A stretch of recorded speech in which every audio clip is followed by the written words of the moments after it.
Hi everyone, welcome back to my channel. সকাল সকাল স্নান সেরে আমি কিন্তু গোপাল সোনার কাছে চলে এসেছি।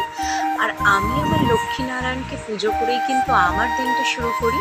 মা লক্ষ্মীকে সুন্দর করে স্নান করিয়ে, বস্ত্র পরিয়ে, সিঁদুর পরিয়ে তবে কিন্তু আমি আমার দিনটা শুরু করি। আর নারায়ণকে শ্বেতচন্দন আর তুলসী পাতা দিতেও কিন্তু আমি ভুলি না। লক্ষ্মীনারায়ণের পুজো কমপ্লিট করে আমি মা দুর্গাকেও কিন্তু ভালো মতন পুজো করে নিয়েছি। আর এবছর বর্ষাকালটা আমাদের ইন্ডিয়াতে ভীষণ ভয়ঙ্কর। প্রত্যেকটা মানুষের জীবন যেন ভয়ানক দুশ্চিন্তার সম্মুখীন করেছে। আমাদের আবাসনগুলোতেও প্রায় জলমগ্ন, গাড়িগুলো প্রায় জলের তলায়।